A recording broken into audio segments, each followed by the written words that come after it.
Halo, Assalamualaikum warahmatullahi wabarakatuh. Alhamdulillah, Allahumma salli ala Muhammad wa ala ali Muhammad. Tepat pukul 16.00 waktu Indonesia Barat. Dan kalau waktu Kuala Lumpur sekarang pukul 17.00 teman-teman. Dan kita kembali lagi di acara It's About Life. Bersama saya, Kak Wawan, dan narasumber-narasumber yang luar biasa yang akan hadir di IG Live kita. Teman-teman semuanya, siapa yang akan bersamai kita hari ini? Oke, nanti kita akan kenalkan, tapi saya mohon feedback dulu untuk teman-teman semua yang menyaksikan. Siapa yang live hari ini boleh angkat tangan, boleh sampaikan siapa yang hadir hari ini. Ya, di sini ada Kak Husnul yang sudah hadir. Boleh Kak Husnul di-share video ini. Boleh diinfokan kepada teman-teman juga untuk menyaksikan video ini. Ya. Ada Kak Tri juga yang sudah menyimak. Wah, alhamdulillah udah ada juga Kak Rustiana Hena yang akan bersama kita dalam IG Live hari ini. Kita sapa-sapa dulu ya Mbak Hena. Di sini ada rumah baca Asma Nadia Praya. Jatuh. Ternyata terjatuh saudara-saudara. Baik. Alhamdulillah ada Kak Tari. Halo Kak Tari, selamat sore. Ada Kak Tri yang udah gabung. Halo Kak Tri. Alhamdulillah sudah mulai banyak yang gabung. Selamat sore teman-teman semuanya. Salam dari Kuala Lumpur, salam hangat, salam hormat, salam rindu untuk teman-teman di Indonesia. Baik, siapa lagi yang sudah gabung dan siap menyimak hari ini? Kak Tari, terima kasih teman-teman. Kak Tari ini juga beliau Lady Hypnosis. Beliau keren banget nih kalau cerita tentang beliau ya. Oke. Dan teman-teman semuanya, apa yang kita akan bahas sore hari ini? Yang kita akan bincangkan bersama pembicara kita. Beliau adalah seorang yang sangat luar biasa. Saya ketemu dengan beliau di sebuah komunitas yang bernama Komunitas Provokasi. Beliau seorang direktur apa coba? Beliau seorang direktur program krisis konseling KMI. Ada namanya Kesehatan Mental Indonesia. Nah, beliau salah satu direktur program krisis konseling. Beliau juga seorang direktur As Consulting. Keren. As Consulting. Jadi kalau mau bertanya sesuatu, tanya beliau deh. Tanya hal-hal yang manfaat, tanya beliau. Beliau juga ekspertisnya adalah ketika ada bencana, misalnya di Lombok, dulu beliau datang. Misalnya di Lombok atau dulu mungkin di Jakarta ada banjir, di daerah-daerah lain, pernah ada di Palu. Beliau juga expertnya dalam PFH.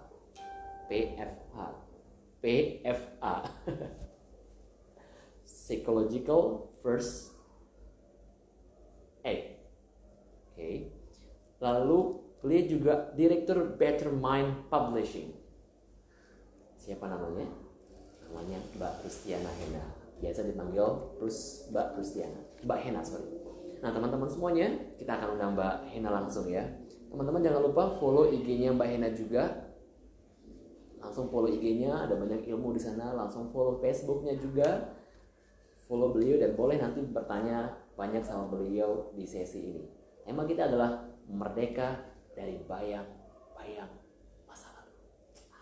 Yuk, gak sabar. Kita sapa dulu. Baik, teman-teman semuanya. Kita minta join dulu Mbak Hena. Halo Mbak Hena. Bismillah, ini dia. Kita undang invite untuk join Mbak Hena. Apakah sudah masuk? Bismillah.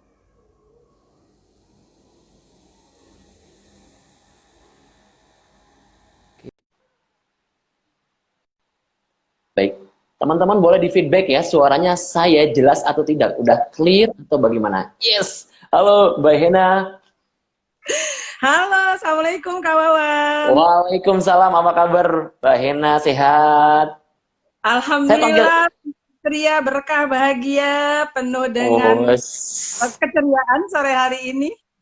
Ini tuh kalau direktur kesehatan mental yang ngomong nih, direktur krisis counseling. Wah, jadi senyumnya, cerianya, wah, bikin langsung Kebanyakan orang kalau mau kenapa?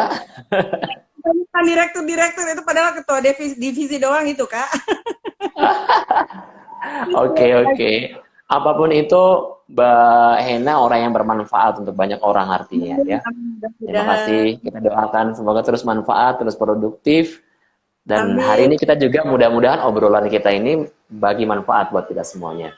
Ini ada yang Amin. banyak yang udah hadir nih, ada Kak Ojan, ada Adi Nugroho, halo kakak, Rumah Baca Asma Nadia, Kak Tri juga hadir, yang di Lombok ada, wah mantap. Kita langsung mulai ya ngobrolnya ya.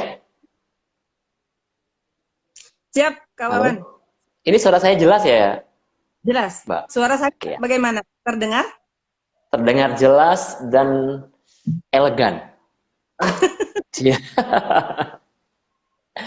Mbak Hena, Ya, bagaimana? kita judul kita nih Merdeka dari Bayang-Bayang Masa Lalu. Ya. Kalau menurut Mbak Hena, merdeka itu apa sih? Merdeka. What is merdeka buat Mbak Hena? Oke, merdeka itu bebas, lepas, Oke. bisa berproduktif, tidak terbelenggu. Kalau masa Hmm, lalu diikatkan sebuah ikatan batu berat yang bertuliskan masa lalu, mungkin dia akan mengikat kedua kaki kita. Nah, oh, itu akan membuat kita sulit melangkah karena masa lalu itu kan membelenggu. oke, Bayang-bayang masa lalu membayangi terus. Nah, ini kalau oke. misalnya tidak kita lepaskan, kita tidak bebaskan, memerdekakan diri kita dari masa lalu, tentunya masa lalunya yang tidak memberdayakan ya, kawan ya, yang tidak Siap, siap. produktif. Jadi masa lalu yang benar-benar bisa membuat kita terbelenggu dan tertahan untuk maju. Nah, ini yang harus kita lepaskan. Bagi saya, Siap. masa lalu itu seperti kaca spion, Kak, Baik. yang hanya dilihat sekali-kali saja untuk pelajaran. Tapi fokus Hmm, kita tetap ke depan. Kalau kita fokus kepada masa lalu, ngeliatin spion terus kan nabrak itu kan bisa-bisa, Kak. Seperti itu. Jadi analoginya kalau saya menganalogikan masa lalu itu sebagai seperti spion yang hanya boleh dilihat sekali-sekali saja sebagai pelajaran, sebagai kita jangan sampai kita mengalami batu sandungan yang sebelumnya kita lakukan atau mengalami kesalahan yang sebelumnya kita lakukan. Jadi kalau fokusnya ke masa lalu, terkungkung di masa lalu, dia akan tidak pernah maju. Mungkin dia baik. akan berhenti ngeliatin spionnya terus tanpa bisa maju, atau dia maju tapi nabrak gitu, Kak. Itu Oke. analogi sederhananya. Siap, siap. Seperti ngelihat spion nih. Berarti Iya. berarti masa lalu itu juga ada pentingnya juga ya. Misalnya kejadian yang dulu-dulu itu yang mungkin kurang enak di kita, itu ada baiknya juga ya. Ada maksud Makanya juga baik Allah mungkin ya. bisa untuk kita Gimana? lihat sekali sebagai pelajaran, itu sih sebenarnya. Bisa kita lihat sekali sebagai pelajaran, sebagai apa namanya, pijakan kita supaya kita tidak mengulangi kesalahan yang sama, atau pijakan kita supaya kita tidak kemudian gitu ya menjadikan, atau kita menjadikan masa lalu itu bermanfaat. Maknanya apa untuk kita manfaatkan untuk meningkatkan kualitas kita di masa depan. Hal-hal yang pernah kita lakukan di masa lalu dan itu sebuah kesalahan, atau hal-hal yang menyakitkan di masa lalu tidak perlu Hmm, menjadi realitas eksternal kita, realitas internal internal. kita sekarang gitu. Biarkan dia menjadi realitas eksternal yang memang hanya perlu menguatkan kita, seperti itu. Karena kita tidak bisa menghindari, setiap orang tentunya punya pengalaman di masa hidupnya, baik itu menyenangkan dan tidak menyenangkan. Dan kita juga perlu menyadari bahwa ada hal-hal yang di luar kuasa kita sebagai manusia, di luar kendali kita. Jadi tidak semua keinginan kita mungkin bisa tercapai, tidak semua harapan kita bisa terwujud. Betul, Kemudian betul. hal yang di masa lalu yang biasa mengganjal adalah bisa kita katakan sebagai unfinished business, Kak. Unfinished Oke. business itu adalah urusan yang belum selesai. Contohnya misalnya di masa SMP Kak Wawa naksir sama seseorang nih waktu SMP. Cie, Ya, Mbak Hena cie. kali. Siap, siap, siap. Misalnya seseorang menaksir teman Oh, perempuannya di siap, masa siap. SMP. Kemudian, Biasanya kalau saya soalnya orang yang naksir saya. la la la la, ya begitu. Jadi dia yang punya unfinished business sama saya. Gimana? Jadi mereka yang punya Oh, gitu. unfinished business sama saya. Ini GR banget. Daripada minder, Sampai air mata saya keluar. Oke, daripada lanjut Mbak, lanjut, lanjut. daripada minder mending GR, Kak. Jadi Siap, unfinished siap. business sesuatu yang belum selesai. Mungkin pada masa itu dia tidak percaya diri untuk mengutarakan kepada si perempuan itu gitu. Tapi ketika sekarang sudah menikah, sudah sama-sama sudah punya anak, ini kan masih mengganjal nih. Dan kalau orang itu saat ininya sukses gitu, aduh dulu gue nggak pede, gimana ya, gue pede nggak ya kalau sekarang mengatakan. Jadi ada hal yang mengganjal dalam hatinya yang belum selesai. Nah ini kalau misalnya ini terus dipikirkan, direnungkan, kemudian dijadikan sesuatu menurut dia adalah kesalahan, itu akan mengganggu produktivitas dia. Gitu. Karena kesehatan problem kesehatan mental gitu yang muncul, kemudian yang terlihat gitu, kemudian yang muncul di permukaan itu kan umumnya didasari dengan unfinished business tadi. Baik, Entah baik, itu betul. kayak traumatic post traumatic stress disorder, itu juga kan dari masa lalu gitu, dari peristiwa masa lalu yang masih ngekor aja, yang masih nempel aja di kepala, nempel aja di hati, dia tidak bisa memisahkan antara emosi dia pada saat kejadian dengan pada saat sekarang. Itu mending Kak Betul. yang cuma naksir doang. Coba yang pernah diputusin, waktu SMA diputusin. Nggak usah ngaku, Tapi Kak. nanti saya bilang nggak usah curhat, Mbak. Oke, lanjut. Tapi ini nggak hanya tentang misalnya yang pacaran atau mungkin ada hubungan apa gitu dulu. Tapi ini juga tentang misalnya masa lalu orang tua ya. Yang Iya, dulu orang tuanya misalnya berkata-kata yang kasar iya. atau tindakannya nggak bagus atau misalnya ada yang incest misalnya anak yang kena incest atau ya diperlakukan yang tidak senonoh. Apalagi sekarang Iya. banyak sekali kan anak-anak yang diperkosa oleh ayahnya, kakak oleh adiknya dan seterusnya. Itu gimana? Apalagi hal seperti itu gimana cara merilisnya? Apa yang bisa dilakukan? Lalu apa pentingnya untuk merilis dan lain-lain? Biasanya kalau sudah peristiwa krisisnya itu sudah sangat besar, jadi peristiwanya itu Kalau bukan ini yang peristiwa tadi saya sebutkan itu besar itu ya, sudah krisis, Kak. besar ya. Peristiwa yang sangat besar yang mungkin bisa jadi sebagian orang tidak mampu meregulasi emosi gitu kan. Tidak mampu untuk coping stress karena sebelumnya Oke. mungkin tidak pernah mengalami peristiwa sebesar itu. Biasanya umumnya ini dari shock. Mungkin peristiwa itu terjadi pertama kali terjadi itu dia shock. Biasanya Oke. umumnya mau itu korban bencana alam, mau itu peristiwa yang seperti tadi Kakak sebutkan, karena itu kan peristiwa yang sangat besar yang di luar nalar dia gitu sebagai manusia. Oh, kok kenapa terjadi sama saya? Kok peristiwa yang sebesar ini terjadi sama saya? Ini kan awalnya shock mereka, Kak. Beberapa bulan kemudian tidak ditangani atau tidak ada yang peduli pada dianya, pada dirinya, itu akan meningkat menjadi depresi, Kak. Depresi itu mungkin Oke. kemudian dia menghindari kontak dengan orang lain, kemudian ketika melihat tempat kejadian dia menghindari kontak-kontak terhadap tempat-tempat tersebut gitu. Kemudian bahkan warna baju yang dipakai orang tersebut bisa jadi kemudian menjadi hal yang traumatis tersendiri buat dirinya. Nah, beberapa dari depresi ini tingkatannya ya kayak tadi kan shock, kemudian depresi. Nah, dari depresi Shock, ini depresi. kemudian 3 bulan tidak tertangani dia akan menjadi post traumatic stress disorder. Jadi gangguan stres pasca trauma. Nah, kalau trauma ini gejala-gejalanya bisa dilihat dia yang mimpi buruk, tidak bisa tidur, jadi gangguan tidur. Sebenarnya gangguan tidur dia nggak bisa tidur, insomnia. Nah, maksudnya kalau ke gangguan mentalnya jadi insomnia, tapi ini dari dia ternyata sering mimpi buruk yang Oke. terus bisa jadi juga ke fobia, Kak. Fobia, misalnya dia orang yang melakukan hal tidak baik tersebut kepada dirinya, memakai baju warna, misalnya warna merah. Nah, setiap dia melihat warna merah, dia menghindar, dia benci, nah ini kan bisa mengganggu produktivitas dia ke depan. Atau misalnya seorang yang melakukan kejahatan itu juga memukulnya dengan keset misalnya. Itu soalnya pernah kejadian. Dia Oke. kemudian memiliki fobia pada keset. Sehingga ini mengganggu kehidupan di masa depan, pencapaian-pencapaian di masa depan terganggu ketika dia lulus di sebuah universitas, kemudian harus masuk ke ruangan dosen yang di situ ada keset, Yes, yes. dia menghindar. Dia menghindar, dia tidak mau. Kemudian dalam proses melamar kerja, dia melihat ada keset di situ. Dia tidak tahu kenapa saya fobia pada keset. Umumnya kan dia tidak menyadari itu apa sih sebenarnya. Nah, ketika digali ternyata ada orang yang melakukan kejahatan ke dia sambil dia dipukul pakai keset. Mungkin peristiwanya bisa sekali, Kak, cuman dampaknya itu seumur hidup.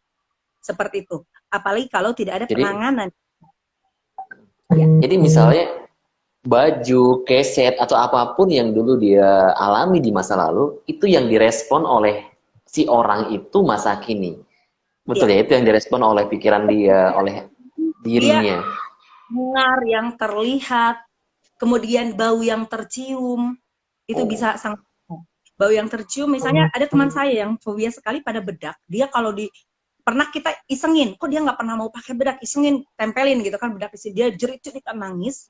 Ternyata dia dulu pernah ada temannya yang jahat, teman lain yang jahat ketika SD, itu dia ditaburin bedak gitu. Nah, itu bedak itu warnanya, teksturnya itu mengingatkan dia pada peristiwa ketika dia sangat tidak berdaya. Dan itu membuat dia sangat ketakutan luar biasa, karena fobia itu kan takut kepada hal-hal yang tidak berbahaya, atau bahkan takut pada hal-hal yang irasional gitu ya, Kak ya. Seperti itu. Jadi ini adalah pengalaman masa lalu yang dia tidak bisa kelola dengan baik, stresnya tidak bisa dia kelola dengan baik, kemudian bisa berdampak sampai saat ini.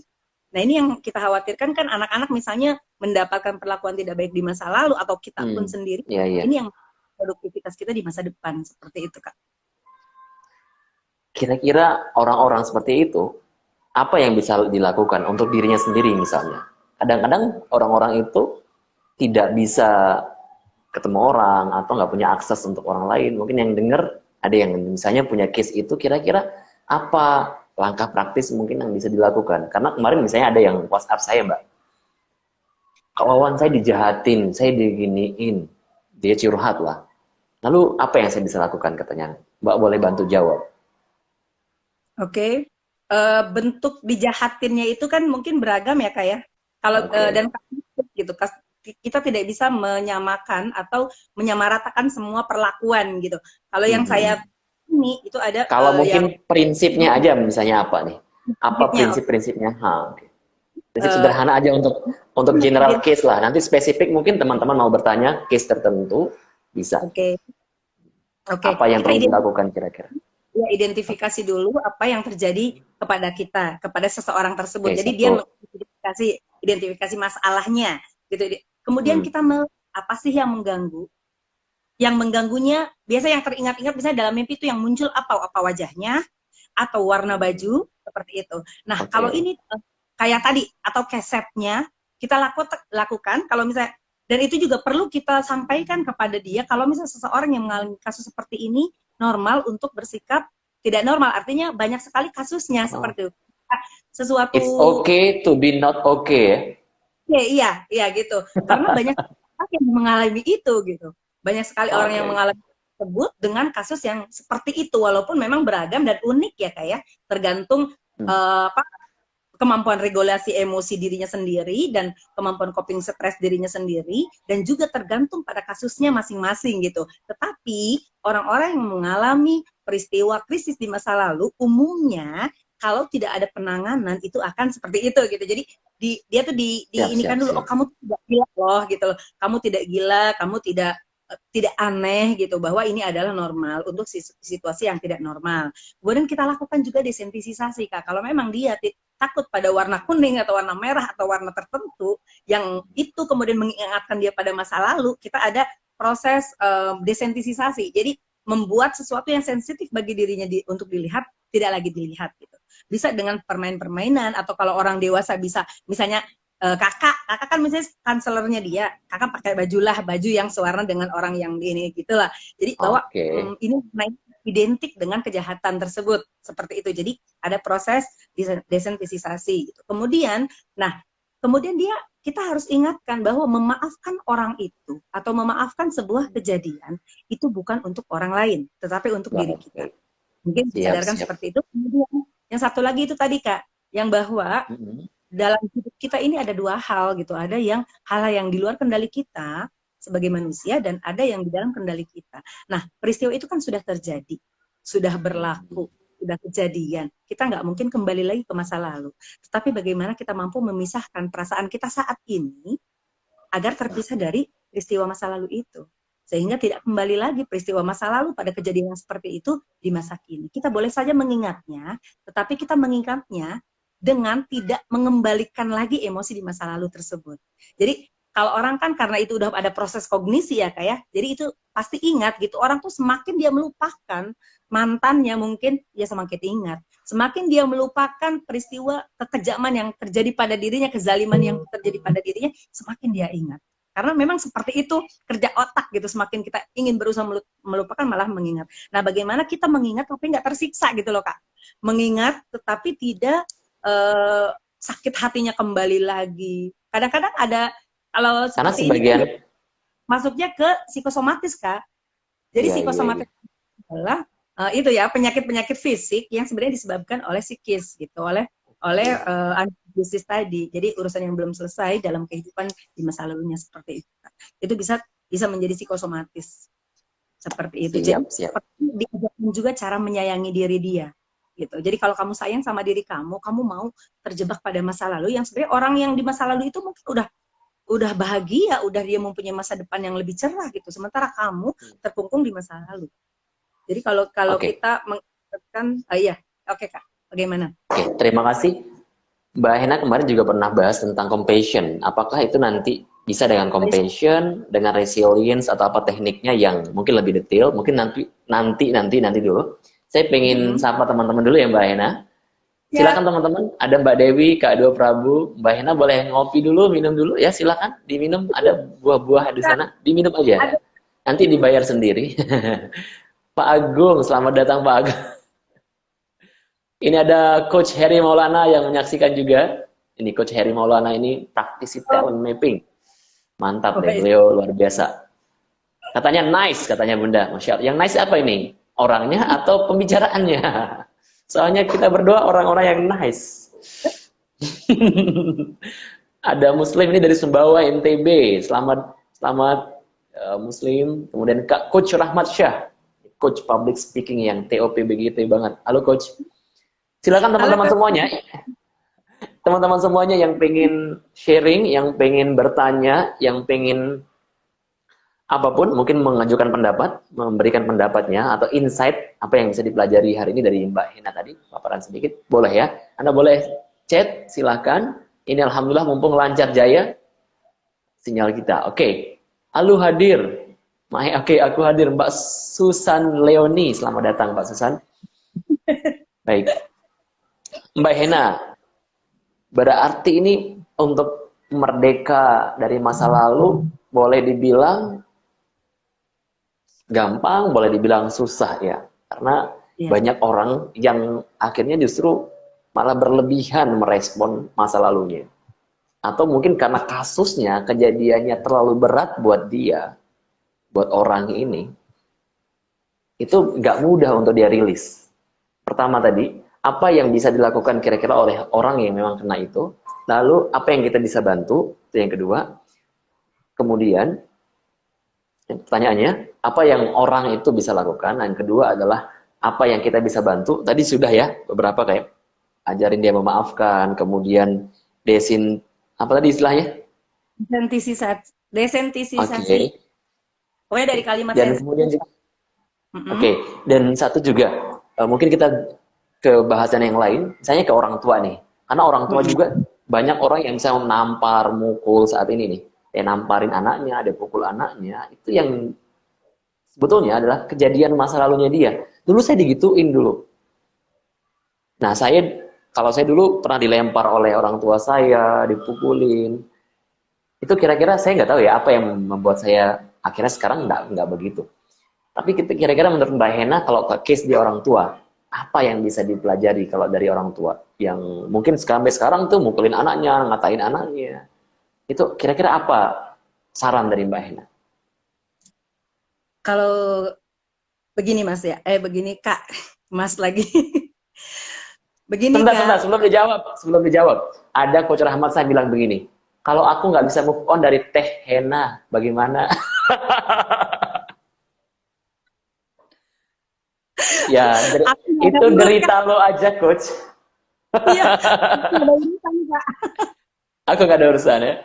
Monggo dijawab dulu tadi pertanyaan saya. Kira-kira kalau saran untuk orang tua, karena nih kayaknya banyak para orang tua nih yang nyimak. Kira-kira Oke. apa yang bisa dilakukan untuk para orang tua?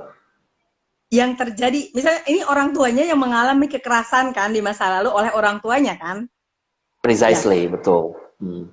artinya gini, kalau misalnya memang itu adalah sebuah masa lalu dia yang dia jalani, kemudian dia bisa, saya tidak tahu berapa persen orang yang bisa memaafkan orang tuanya yang melakukan, anggaplah kezaliman kepada dirinya, kemudian dia setelah menjadi orang tua, dia perlu menyadari, dia perlu memutus kezaliman ini. Udah sampai di dirinya saja gitu. Jangan sampai dia meneruskan kezaliman itu kepada anak-anaknya. Karena dia sendiri bisa berkaca. Saya, misalnya saya Oke. sebagai orang yang dulu dizalimi gitu kan, diperlakukan seperti itu, tidak nyaman, kemudian Hmm. saya mengalami hal-hal yang tidak baik dalam kehidupan saya banyak mengalami hambatan-hambatan psikologis dalam kehidupan saya, kemudian saya banyak sekali mengalami peristiwa-peristiwa traumatik karena perlakuan orang tua saya misalnya gitu.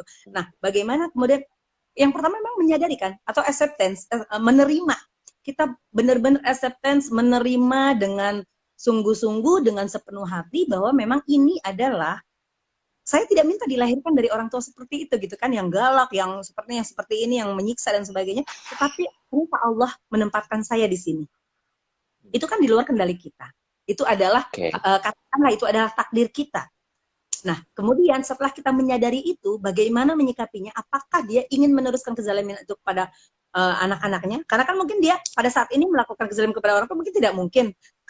Tapi biasanya kan jadi kayak gimana sih Kak? Menurunkan gitu. Nah, ini yang harus disadari, jangan sampai anak-anakmu mengalami apa yang kamu alami di masa lalu. Yang pertama sih sadari tentang tanggung jawab, terus hak gitu ya. Atau ada juga malah Mbak Aina, maaf, ada larinya Iya, juga orang tua yang mungkin kena di masa lalunya seperti itu, kemudian dia terlalu protektif kepada anaknya. Itu seperti apa tuh? Dia akhirnya terlalu sayang, terlalu cinta, berlebihan kepada anaknya jadi nggak ditempa, itu seperti apa? nah itu juga memang pola asuh ya kayak pola asuh. Oke, Makanya pola asuh ya. pola asuh. Jadi kenapa Oke, oke. sangat banyak sekali para ahli yang menganjurkan orang tua perlu mengupgrade dirinya, perlu Oke. mengupgrade dirinya, bahkan financial planner itu sendiri gitu ya, ada perencana keuangan atau seorang penasehat keuangan pun memberikan saran bahwa kita perlu punya 10% dari penghasilan kita setiap bulan untuk mengupgrade diri kita, untuk training. Ini sebagai orang 10% tua, ya. Saya sepuluh catat ya, persen dari 10. penghasilan bulanan ya Kak. Siap, siap. Kalau Dan 20 juta penghasilannya berarti juta ya? 2 juta. ya mungkin seperti itu. Matematikanya nggak beres. Tapi itu perlu Oke, disisihkan untuk upgrade diri kita karena kan training-training itu tidak semuanya gratis, kecuali mungkin betul. pengajian. Izinlah datang ke majelis-majelis ilmu, mengupgrade diri sebagai orang tua, karena kalau memakai ilmu zaman dulu untuk saat ini itu nggak kena banget gitu Kak. Oke. Siap, Dan siap. kita jadi perlu mengupgrade seperti itu. Jadi tidak kemudian terkungkung pada pola asuh yang permisif atau serba boleh. Kan misalnya Oke, kita dibesarkan dengan pola asuh otoritas nih, yang otoritatif gitu kan dari orang tua otoriter. kita. Otoriter dimarahin, ini segala macam, bahkan ada dibandingan, itu kan pola asuh yang memang kita menyadari itu tidak baik. Nah, ikutlah parenting gitu kan, ikutlah pokoknya segala hal yang bisa mengupgrade diri sebagai orang tua. Mbak Bahkan Renting, Bu Renting. nah Kakak Wawan Pak kan ahli Renting, Bu parenting. Renting, Kak Ya, Renting, ya, Om Renting. ya seperti itu. Jadi mengupgrade diri Kak. Jadi Siap, jangan siap. jangan merasa puas dengan ilmu yang dimiliki karena Oke, siap. pendidikan udah beda sekali. Bahkan kadang-kadang saya kalau memang kita ingin melihat anak-anak menjauhkan dia dari gadgetnya atau dari game, kita pura-pura ikut bermain juga gitu sehingga kita masuk ke dalam dunia mereka kan, dunia Asik, gamenya, asik. bisa ngobrol. Mereka juga akhirnya curhat apa segala macam sehingga kita dengan mudah kita bisa narik. Kalau di NLP ya pacing leading itu Kak gitu. Dan itu pun Oke, perlu oke. dilakukan oleh para orang tua. Dan Yang terpenting sih jangan meneruskan kezaliman yang dia terima gitu loh. Atau malah Berarti kalau berperilaku apa tadi? Yang apa? Malah over. overprotektif Iya, ya, terlalu melindungi anaknya, terlalu anaknya sayang. tidak baik gitu. Oke, Jadi asuh pola asuh mana yang bisa siap memberdayakan siap. anak-anak atau bahkan menyiksa mereka gitu dalam tanda kutip. Iya kan Oke, seperti tadi itu. berarti untuk orang tua nih teman-teman semuanya yang di rumah, kalau untuk orang tua menyadari kemudian menerima karena itu takdir ya, bukan nasib. Mm-mm. Lalu refleksi, apakah diterusin atau enggak nih kezaliman-kezaliman dulu. Lalu yang paling penting upgrade ilmu. Betul ya Mbak Hena ya? Upgrade ilmu ini paling penting. Sisain biaya 10% kata Mbak Hena. Kata para apa? Financial planner. 10% dari Iya. penghasilan. Mudah-mudahan kita semua banyak rezeki ya. Oke, Mbak Hena, ini Amin.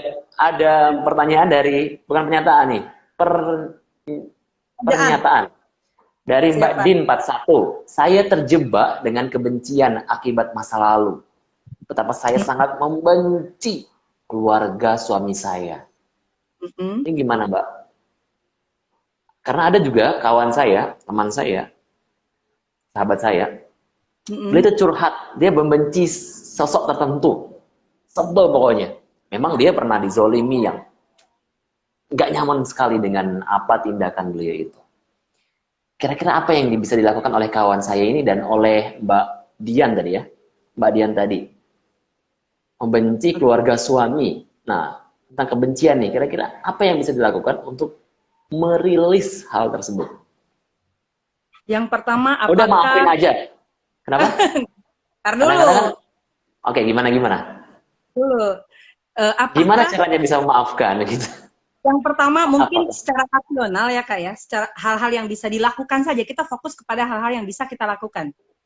Jadi jangan Tuh, terpaku pada hal yang tidak solution. bisa kita solution kepada yang bisa kita lakukan, bicarakan dengan suami baik-baik. Kalau Oke. perilaku itu memang perilaku yang tidak baik, yang tidak adil gitu, sampaikan. Jadi kita biasanya orang Indonesia itu sulit untuk asertif. Asertif itu menyampaikan perasaan, Kak.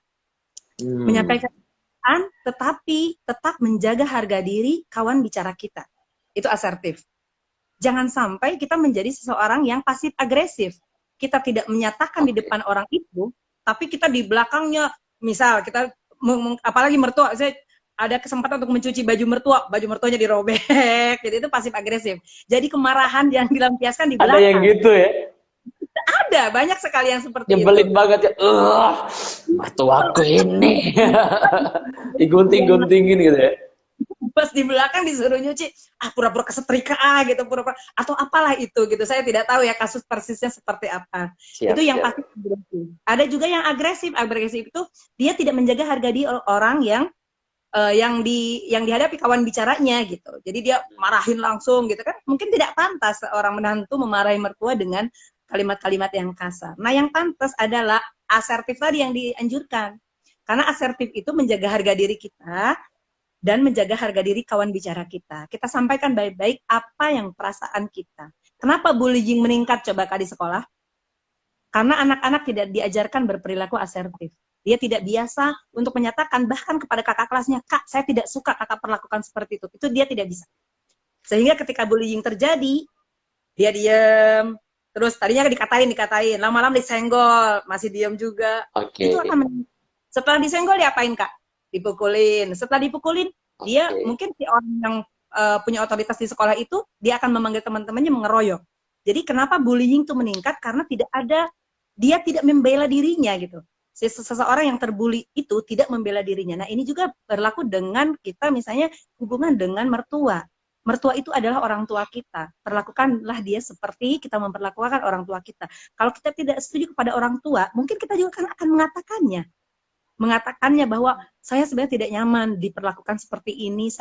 Kita sampaikan pesan saya gitu. Saya tidak nyaman, sampaikan perasaan kita bahwa seperti ini. Setelah kita menyampaikan apa perasaan kita, bukan tanggung jawab kita kan perlakuan mereka. Tetapi kita yang perlu dilakukan adalah kita membentengi diri kita supaya tidak lagi sakit hati Kak diperlakukan seperti itu. Karena kalau misalnya kita sudah menyatakan oke, Bapak Ibu saya tidak suka diperlakukan seperti ini, saya tidak nyaman. Nah, kalau misalnya setelah Kadang-kadang, itu,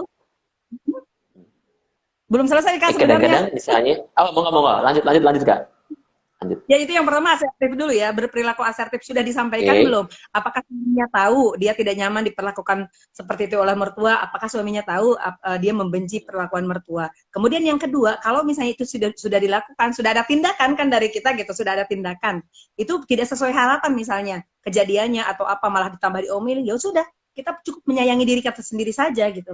Artinya jangan sampai kata-kata orang tua, perilaku orang tua mempengaruhi diri kita gitu loh. Jadi biarkan itu seperti yang saya sering sekali mengulang ini, itu adalah realitas eksternal. Jadi fokus saja pada pemberdayaan diri, fokus saja pada kewajiban yang perlu dilakukan. Kewajiban-kewajiban menghormati orang tua, menyayangi suami dan sebagainya, berbakti pada mertua dan suami seperti itu. Fokus saja pada kewajiban mengurus anak dan lain sebagainya. Ya, yang di sini ya udah, itu kan urusan dia. Saya sudah mencoba seperti itu. Seperti itu saja. Baik. Pertama tadi asertif, kemudian fokus pada diri kita. Lalu tadi misalnya untuk menyatakan itu kepada mertua misalnya. Ini saya juga menemukan beberapa kasus yang tidak mudah bagi orang itu ngomong. Kayak tadi itu. Nggak bisa ngomong ke mertua. Atau kalau nggak bisa ngomong, yang terjadi adalah nanti kalau ngomong nih nggak nyambung orang tuanya, si mertuanya. Mungkin karena resources, ilmu, itu seperti apa? Kalau saya melihatnya gini, ini dia ingin memperbaiki hubungan dengan orang tua atau dia hanya ingin meregulasi emosi dirinya sendiri, Kak? Karena akan berbeda kemudian. Iya Tetapi ini betul ya. dia selaras ya, selaras Hmm. artinya berkaitan. Kalau saya melihatnya, oke, misalnya itu hambatan-hambatan yang tadi itu tidak bisa diminimalisir gitu kan, tetap oh orang tua saya tidak mungkin paham ketika saya bicara seperti ini, resourcesnya nggak ada gitu, atau mungkin nggak akan ngerti, mungkin ini mungkin, atau mungkin malah saya akan dimarahi balik. Nah, untuk menyelamatkan dirinya atau untuk menyelamatkan kesehatan mentalnya perlu diregulasi secara pribadi saja dulu. Jadi kita akan melakukan menterapi diri boleh banget itu kita menulis di sebuah kertas dengan nama mertua kita, misalnya mertuanya ya Mbak Dian, Oke. nama mertuanya kita sampaikan keluh kesah. Yang penting Itu bisa ditulis ya Mbak ya? bisa ditulis. Boleh Ditulis. dengan ada marah begini? Sampai robek-robek boleh? Boleh Kak.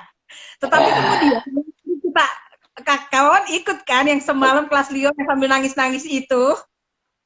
Iya, Nah, itu kita Mbak bisa Hena yang nangis. kita memposisikan diri kita dalam diri kita ya, sebagai diri kita. Oke. Kemudian memposisikan diri kita sebagai mertua kita. Itu bisa dilakukan simulasi sendiri gitu di kamar. Betul, betul. Itu kalau di psikologi disebut empty chair ya. Empty chair itu kursi kosong Oke. dalam ego state terapi. Ego state terapi karena Oke. dalam diri kita ada berbagai Iya, macam iya. ego state. Saya pernah Nah, dengar tuh. ya, nah kita juga Yang melakukan itu empty chair untuk menyelesaikan konflik dalam diri kita terhadap orang lain yang mungkin kita tidak mampu ngomong sama dia, seperti yang sudah meninggal gitu kan. Yang sudah meninggal kan kita bermasalah, kita masih ada ganjalan nih di hati kita, aduh gitu masih ganjel, tapi ini orangnya udah meninggal mau gimana gitu. Nah, itu kita lakukan empty chair sendiri. Bisa dilakukan simulasi empty chair sendiri. Jadi anggaplah di depan kita adalah orang itu, atau kita gambar sebuah kertas, tulis di sebuah kertas nama orang itu. Jadi kita bisa menyatakan dengan bebas apa yang ingin kita ungkapkan. Kemudian kita balik posisinya, kita duduk di kursinya dia. Sebagai dia, kira-kira dia menjawab apa? Oke. Dengan kapasitas pengetahuan kita, atau dengan keinginan kita untuk berdamai, orang itu menjawab apa? Mungkin di awal mungkin membantah karena kita tahu orang itu sangat keras gitu ya. Oh, dia akan, alah kamu, tetap akan ngomelin. Gak apa-apa, terima aja dulu. Kemudian kembali lagi menjadi diri kita sampaikan. Jadi seperti bernegosiasi dengan diri kita sendiri gitu kan. Nah, itu efektif sekali kalau misalnya kita memang tidak berani berhadapan langsung dengan orang yang bermasalah dengan kita. Seperti itu. Wah, menarik sekali nih. Terima kasih Mbak Hena, ini luar biasa sekali. Menarik sekali jawaban-jawaban Mbak Hena. Terima kasih Mbak Hena. Kita lihat lagi. Mungkin ada pertanyaan lagi tadi. Penting sekali empty chair. Jadi bagaimana memposisikan diri di posisi orang tersebut. Itu ya teman-teman. Saya lihat dulu Mbak Hena. Ini mau tanya sama Mbak Hena. Bagaimana kita menyikapi kesalahan kita di masa lalu yang kemudian hadir kembali saat ini? Nah, kalau ini tadi tentang orang lain. Nah, kalau sekarang ini masalah Tentang dia di diri. masa lalu, kesalahan dia. Nah, ini gimana? Ini mungkin lebih mudah ya. Gimana menurut Mbak Hena? Merdeka dari rasa bersalah dengan Pak Guru. Maaf, Pak Guru. Oke. Dengan Pak Guru kita membahas tentang Pak merdeka dari Prasetya. rasa bersalah. Maksudnya itu kembali lagi itu maksud dilakukan lagi apa gimana nih?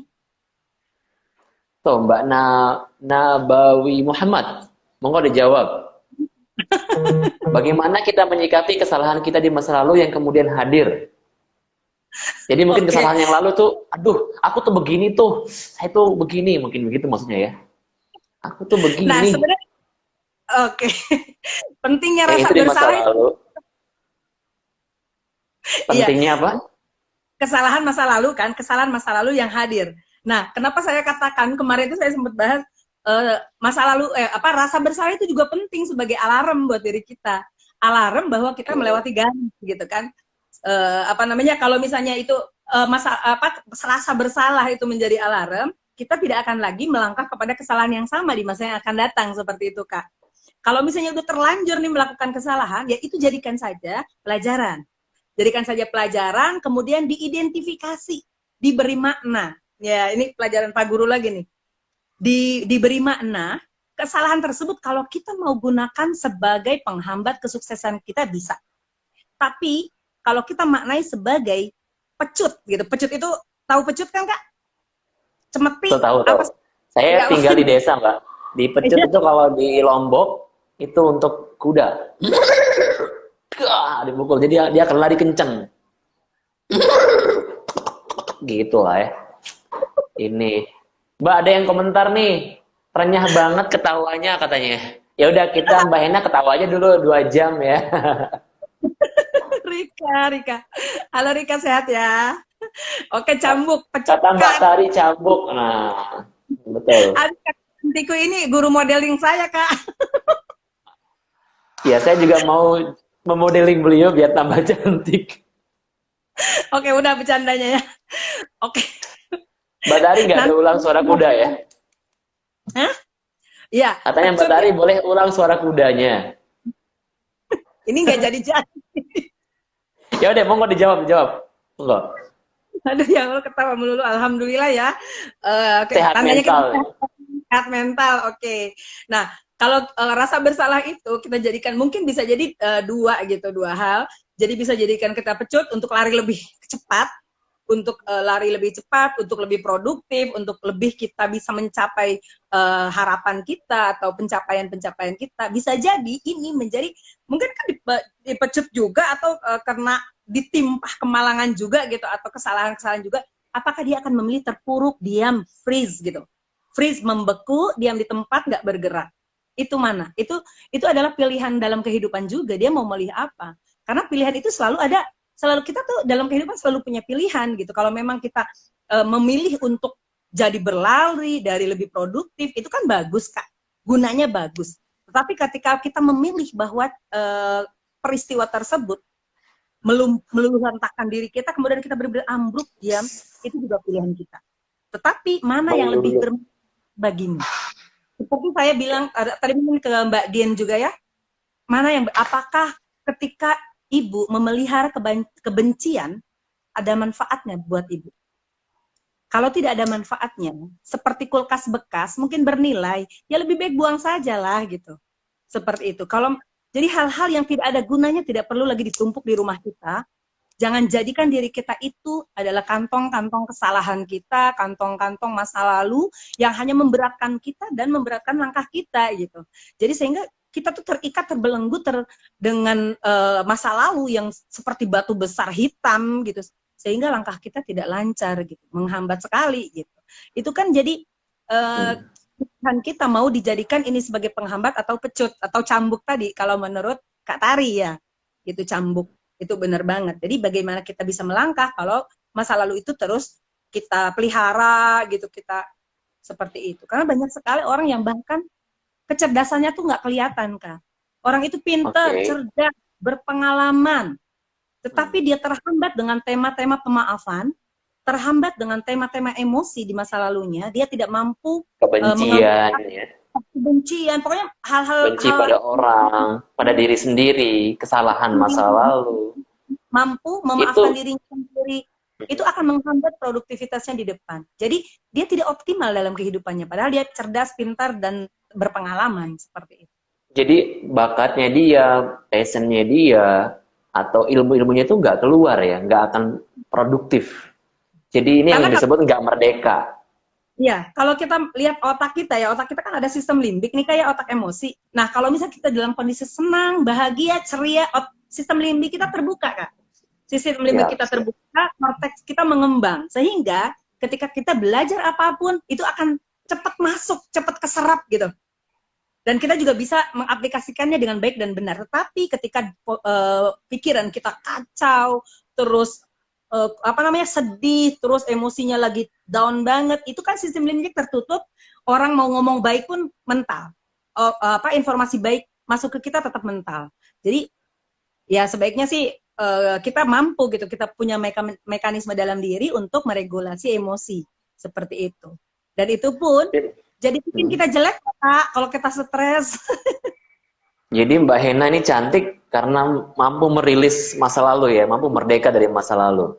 Maksudnya itu kan Saya jadi saya juga ganteng mungkin karena nggak ada kayak sangkut paut dengan masa lalu ya. Mbak Tari juga jangan-jangan gitu nih. iya mungkin. Sepertinya Batari juga begitu. Nah itu kan Mbak, pigmen melamin. Jadi tubuh kita akan memproduksi banyak sekali pigmen melamin ketika kita stres. Nah, pigmen melamin, oke. melamin membuat muka kita jadi hitam gitu loh. Jadi kelihatan kalau orang stres itu kelihatan kusem, kucem gitu. Nah itulah Bentar, jangan. diulangi lagi. Tolong ibu-ibu dengarkan baik-baik ya. Biar nanti cantik ditatap sama suami. Istri saya kayak nggak nonton, tapi beliau nggak ada dendam kayak. Makanya tetap cantik istri saya. Bagus. Ah, bagus. Mbak Hena, terima kasih banyak. Luar biasa. Ya, Jadi pilihan terbaik adalah memaafkan dan merdeka dari masa lalu karena itu yang lebih produktif untuk kita, itu yang lebih memberdayakan kita ya Mbak Hena ya. ya. Saya boleh dong. Ini kita masih punya berapa menit nih waktunya nih. Sebentar saya tadi nggak Dikit lihat lagi. waktu. Berapa menit Tinggal lagi nih? 10. Nggak kerasa loh. 10 menit. Boleh share nggak Mbak Hena tentang compassion? Gimana Self caranya kalau self compassion yang itu bisa juga lebih memerdekakan kita, lebih memberdayakan kita dari masa lalu dan menguatkan kita. Bahkan itu mungkin boleh jadi bisa membuat kita bahkan masa lalu itu yang mungkin dulu kelam, gelap atau banyak disakiti, tapi itu bisa menjadi cahaya di masa kini. Jadi kegelapan yang berubah menjadi cahaya. Amin. From darkness to lightness. Wah, itu gimana Kak ini? Mungkin self compassion itu mungkin boleh jadi Oke. sharing kita di Kita detik memahami akhir. konsep self compassion sebagai belas kasih terhadap diri sendiri. Umumnya kita jadi ibaratnya seperti Bentar Mbak, belas belas kasih untuk diri sendiri. So, kita sendiri. bukan untuk orang lain dulu, tapi kita Iya. dulu. Jadi bukan Oke. untuk orang lain. Karena kita kalau untuk orang lain, anggaplah kita sedang memperlakukan sahabat baik kita yang sedang mengalami kesulitan. Jadi Hmm. self compassion konsepnya seperti itu. Ini dikembangkan oleh Christine Neff, seorang tokoh psikologi positif, dan beliau juga adalah anggota associate professor. Nah, beliau ini mengembangkan konsep self compassion ketika beliau sedang mengurus perceraian dengan suaminya. Mungkin entah permasalahannya seperti apa, tapi itu ada di dalam bukunya. Itu dia kemudian mengembangkan bagaimana dia mencintai diri sendiri, menyayangi diri sendiri, berbelas kasih pada diri sendiri, tidak menghakimi, tidak mengkritik, tidak apalagi tuh, menghakimi, tidak mengkritik, tidak menyalahkan dirinya sendiri. Sehingga peristiwa kadang-kadang ada aja orang yang menganggap semua peristiwa jelek di dunia ini gara-gara saya gitu. Jadi membebankan semua beban kehidupan, si ini kecelakaan gara-gara saya, si ini cerai gara-gara saya sendiri gitu. Banyak sekali yang kemudian dia apa ya namanya, mengidentifikasikan dirinya seperti orang yang sangat-sangat rendah gitu. Ini tidak. Jadi konsepnya adalah menyayangi diri sendiri seperti kita ingin menghibur sahabat kita yang kesulitan. Nah ini kita lakukan kepada diri kita sendiri. Ketika kita kesulitan jangan dimarahin gitu. Dirinya nih, jangan dihakimi, jangan dijudge, jangan diomelin, jangan disalahkan. Tetapi disayangi. Ada apa sih dengan kamu? Kenapa kamu melakukan kesalahan? Tapi itu kata-kata yang dilontarkan kepada diri kita sendiri. Kita ingin menghibur, diri kita sendiri, berbuat baik kepada diri kita sendiri. Dan Ini ngomongnya ke diri itu gimana, Mbak? Kayak gimana Rasulullah ngomongnya gitu? SAW pernah menganjurkan kita untuk selalu berterima kasih kepada diri kita sendiri. Mungkin kita Oke. perlu berterima kasih kepada diri kita sendiri, pertama ya. Kemudian kita memaafkan, menyayangi. Itu perlu, Kak. Jadi kita, kalau misalnya di Oke. psychological first aid, itu kita biasa lakukan di tempat-tempat bencana, itu kita melakukan, karena kita kan tidak selalu bisa mengandalkan orang lain untuk menyayangi diri kita. Tidak selalu Oke. dalam kondisi Tuh. krisis. Kita tidak bisa berharap semua orang bisa menyayangi kita atau peduli pada kita. Yang pertama, yang bertanggung jawab tersenyum kepada kita setiap pagi adalah orang yang kita lihat di cermin. Itu dia yang bertanggung jawab. Siapa coba? Diri, Ya diri diri sendiri. kita Jadi kita sendiri. bertanggung jawab untuk tersenyum setiap pagi kepada diri kita. Nah, kitalah yang bertanggung jawab untuk membela diri kita. Saya ini di self compassion ada sebuah kasus yang saya tangani juga. Jadi orang itu dimarahin oleh ibu RT di depan banyak orang, di depan warga lainnya. Kemudian dia berharap teman-teman atau tetangga lain yang dekat dengan dia membela dia. Dia curhat ke saya kesel, saya satu pun tidak ada yang berbicara di saat itu. Saya tanya, oke, kamu mengharapkan orang lain membela kamu pada saat peristiwa itu, apakah kamu membela diri kamu? Saya diem. Nah, berarti diri kamu aja tidak membela diri kamu. Jadi kita tidak bisa mengharapkan orang lain. Bagaimana kita kemudian, nah tapi tadi itu nyambung lagi ke asertif, kita sampaikan apa yang tidak nyaman. Sehingga kita Baik. jangan, kan banyak sekali orang yang diomeli nih, kamu tuh begini, terus kita nerusin kezoliman yang dilakukan orang lain terhadap diri kita oleh diri kita. Kita masuk kamar mandi, tuh dibilangin, lu tuh bego, seperti itu. Itu meneruskan kezaliman, Kak. Jadi itu yang tidak boleh dilakukan, yang bertentangan dengan konsep self compassion. Jadi menyayangi diri sendiri, berbelas kasih pada diri sendiri. Ini ada komponen-komponennya, yaitu berbuat baik pada diri sendiri, ketimbang menghakimi diri. Kemudian jangan over identification. Over identification itu adalah terlalu memandang rendah diri. Jadi semua kesalahan ditimpakan kepada diri. Kita perlu ada mindfulness namanya. Jadi kebermaknaan. Jadi setiap segala sesuatu itu sangat bermakna, kita menjalani kehidupan dari lahir sampai saat ini up and down gitu. Dan itu akan selalu terjadi gitu. Kemudian ada ini juga banyak banget ya yang merendahkan diri, yang menyalahkan diri ini banyak sekali ya. Banyak sekali, Kak. Dan itu kemudian tidak perlu dalam kehidupannya. Dan atas bagi komponen dari self compassion itu adalah common humanity. Common humanity itu bahwa dia menyadari bahwa common humanity, bahwa orang yang mengalami itu bukan hanya dia gitu. Sehingga dia tidak terjebak pada self pity atau mengasihani diri sendiri. Gitu. Ini jadi saya aja nih, miliaran orang saya doang gitu ya. Saya doang yang paling bisa gitu. Ketika orang sama dia, apalagi gue. Orang cerita kemalangannya, apalagi gue. Jadi nggak pernah ada orang yang lebih menderita selain dia. Itu yang Ini juga penting tadi untuk Mbak Dian tadi ya, Mbak Dian yang membenci diri itu banyak juga orang di luar sana gitu, itu perlu diingat juga ya. Iya. Oke. Siap. Pertama tadi sayangi diri, kemudian memaafkan. Common humanity, jangan common humanity itu ini terjadi banyak. Banyak gitu.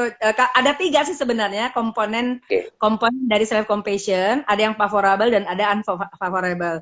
Kalau yang favorable-nya itu self kindness.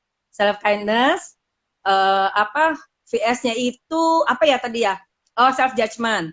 Kemudian yang kedua common humanity VS isolation. Jadi mengisolasi diri gitu. Jadi ketimbang dia mengisolasi diri, menganggap bahwa dirinya hanya sendiri aja yang seperti itu. Nah yang ketiga adalah mindfulness. Mindfulness ya. Tapi yang unfavorable-nya, yang lawannya mindfulness tadi ya over identification, Kak. Jadi terlalu mendefinisikan dirinya dengan hal yang paling jelek di dunia ini gitu. Pokoknya gua doang deh yang jelek, orang lain gak ada yang jelek. Itu yang kasihan, Kak. Sehingga dia tidak mampu menghargai dirinya. Nah, itu kan ada artinya kalau kita ingin mencapai self compassion, berbelas kasih, mencapai kesadaran untuk menyayangi diri sendiri kan perlu langkah-langkah ya, Kak ya. Perlu langkah. Nah, itu tadi komponen itu tadi yang diperlukan. Oke, ini saya tengok jam dulu. Wah, 5 menit lagi ya? Atau masih banyak? 5 menit Terima lagi. kasih, Mbak. Ini manfaat sekali. Kemudian menyayangi diri, lalu Tadi jangan marah-marahin diri, salah gue doang nih, gitu ya. Lalu Iya. tidak merendahkan diri, memaafkan, common humanity, bahwa ingat bukan hanya kita yang mengalami masalah itu, bukan hanya diri kita, tapi banyak orang lain. Lalu bagaimana sikap kita yang lebih berdaya tentu, bukan hanya, oh banyak nih ini, nggak apa-apa deh, kalau gitu gue sama aja sama orang itu, nggak gitu juga ya Mbak ya. Gitu juga. Ya, Jadi mindfulness juga. Oke. apa yang apa manfaatnya bagiku gitu kan. Jadi lebih ke tindakan kita untuk yang memberdayakan diri kita. Siap, Jangan siap, kemudian siap. selesai di situ. Oh ya udah sama orang lain ya udah gitu kan, nggak ada tindakan apapun, itu juga nggak seperti itu juga. Tetap perlu ada tindakan lanjutan. Siap, Mbak Hena. Mbak Hena, 5 menit lagi waktu kita. Mbak Hena boleh mungkin closing statement atau hal yang lain nih, yang paling penting buat Mbak Hena untuk sampaikan sore hari ini. Agar kita benar-benar merdeka dari masa lalu, agar kita lebih produktif di masa kini, dan kita bisa bermanfaat bagi orang lain, berkarya, beramal, dan berguna bagi nusa, bangsa, dan negara. Merdeka! Kak. Oke, saya berjanji sama Monggo. kawan resilience ya. Resilience itu adalah daya pantul, daya lenting atau kemampuan diri kita untuk berespon pada sebuah keadaan dengan cara yang lebih produktif. Nah, daya pantul itu kalau resilience kalau diibaratkan seperti bola karet yang kualitasnya bagus, Kak. Kita dibanting nih oleh kehidupan.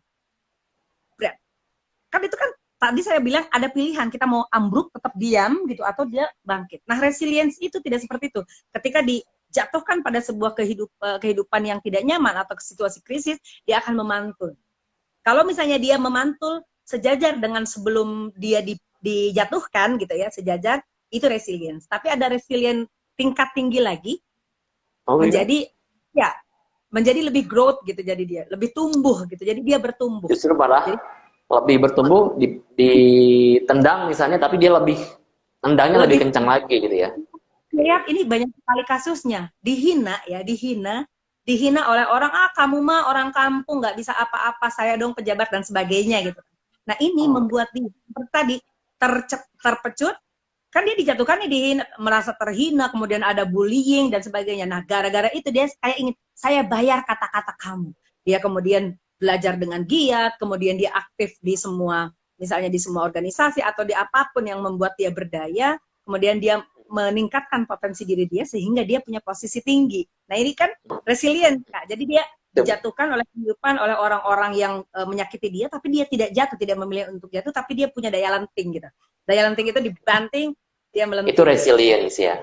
Resilience. Tapi itu nanti Mbak Hena, itu apakah dia melakukan sesuatu kan berarti karena hinaan itu, karena cemoohan itu bukan jatuhnya nggak ikhlas tuh. Nggak, ini gue saya lakuin ini karena bukan karena Allah lagi, tapi karena ingin buktiin sama orang itu gimana tuh? Kasusnya, tapi umumnya seperti itu ya, ada kasus seperti itu. Kan apapun yang kemudian dia mungkin motif awalnya begitu, saya pengen balas kata-kata kamu, bayar kata-kata lo dengan tindakan gue sehingga saya bisa lebih baik, bukan seperti itu. Tetapi setelah berjalan, biasanya orang yang memang dia punya kebijaksanaannya akan hadir gitu. Ini ada kasusnya ketika dia ingin, ayo kita ke rumah si bapak itu, dulu dia udah menghina saya, dia ngajak istrinya nih, ayo kamu mau ngapain mas ke sana, saya mau ngasih lihat dia bahwa saya, ketimbang kamu menyombongkan diri kamu, sebaiknya kamu berterima kasih. Itu istrinya. Jadi sebenarnya kebijaksanaan itu bisa dilihat dari mana aja, bisa didapat dari mana aja gitu. Lebih baik kamu berterima kasih. Kalau bukan karena hinaan Itu dia, kamu istri mahal tuh, istri luar biasa tuh. Istri yang super. Ya, Nah, seperti itu. itu suaminya juga yang hebat tuh kayaknya. Jadi kalau kita mungkin berniat baik, awalnya mungkin dendam, tapi tetap selalu ada kebaikan yang mengiringi. Insya Allah mudah-mudahan kita selalu ya kayak diliputi oleh kebaikan-kebaikan. Amin. Dan mulai dari kata-kata kita sendiri, Kak, untuk memulai hari, kata-kata kita menjaga, sederhananya deh, untuk menjaga hari kita lebih mood, lebih smooth, lebih asik, kata-kata kita di pagi hari gitu yang harus dijaga. Jangan sampai kata-kata kita pagi, males nih, jangan gitu kan. Kita aduh capek nih, aduh. Pagi-pagi udah bilang seperti mungkin akan sepanjang hari akan terpengaruh. Ini terima kasih Mbak Hena. Ini sepertinya IG saya ada remaining 17 detik lagi. Terima kasih Mbak Hena, sangat bermanfaat. Ada banyak sekali. Saya takut hilang rekamannya ini. Terima Iya, kasih Mbak tolong Hena. ada pertanyaan Iya, yang belum terjawab juga. ini saya takut mati. Kawan-kawan semuanya, terima kasih bagi Anda yang sudah mengikuti live tadi bersama Mbak Hena yang membahas suatu hal yang luar biasa, merdeka dari masa lalu. Terima kasih banyak untuk Mbak Hena Rustiana, materinya sangat luar biasa, kontennya sangat memberdayakan kita semuanya. Mudah-mudahan kita bisa memaafkan diri kita, kemudian memaafkan orang-orang sekitar kita, berbuat yang terbaik untuk semesta, dan sehingga nanti Allah ridho kepada kita semuanya. Tadi saya mohon maaf kawan-kawan semuanya, tadi ada yang terputus rekamannya, recordingnya, sehingga 1 jam kemudian mati. Terima kasih banyak teman-teman semua yang sudah hadir. Saya pengen mengundang Mbak Hena lagi untuk pamit, untuk say bye gitu ya kepada teman-teman semuanya. Teman-teman semua yang sudah ikut tadi, terima kasih banyak.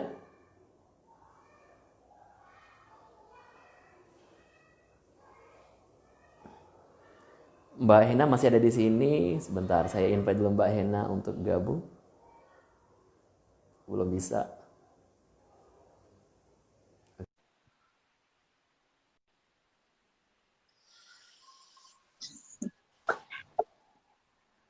Halo Mbak Hena. Tadi keputus ya? Sedikit Iya, lagi. tadi teman sayang kok diputus begitu saja katanya.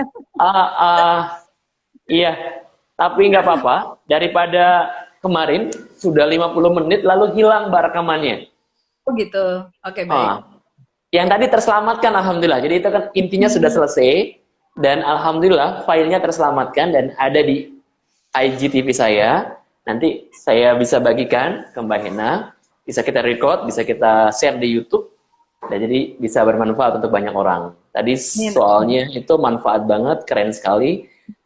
Terima kasih banyak Mbak Hena, dan saya mau ngucapin terima kasih dulu Mbak Hena, boleh ya, kepada teman-teman yang tadi gabung, Mbak Wahyuni, Mbak Tari, kemudian di sini sekarang ada Mas Safriliza. Ini beliau kalau tidak salah coach dalam bidang public speaking, gesture, oh keren banget. Ada juga tadi yang gabung Mbak Hena, Coach Heri Maulana, Mbak Tari, Lady Hypnosis, ada juga Mbak Riri. Nanti Mbak Riri, suara kita di feedback ya. Beliau itu voice optimism. Kita bakalan dikasih feedback banyak nih. Ada. Jadi ini yang nonton gurunya guru nih. Biasa, alhamdulillah. Luar biasa. Ini yang hadir banyak sekali, Masya Allah. Kemudian Mas Dwi, Mbak Dian tadi yang udah hadir, lalu teman-teman semua yang sudah hadir, terima kasih banyak. Sudah mampir di IG Mbak Rustiana Hena, tolong di follow IG-nya.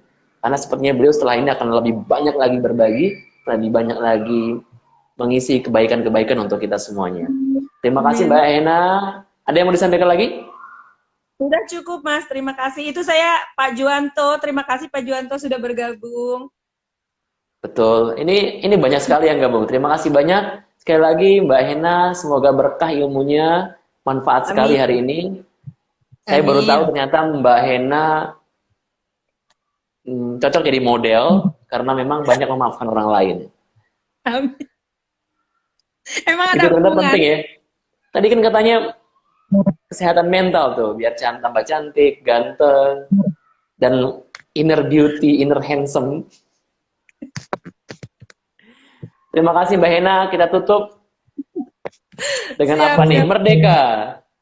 Merdeka. Dengan alhamdulillah ada ya. Alhamdulillah, terima kasih Mbak Hena, semoga berkah untuk Mbak Hena. Salam untuk keluarga Mbak Hena. Terima kasih banyak, sukses selalu Mbak Hena. Terima kasih Mbak Hena, bye. Assalamualaikum warahmatullahi wabarakatuh. Terima kasih banyak. Berkah manfaat. Amin. Thank you semuanya.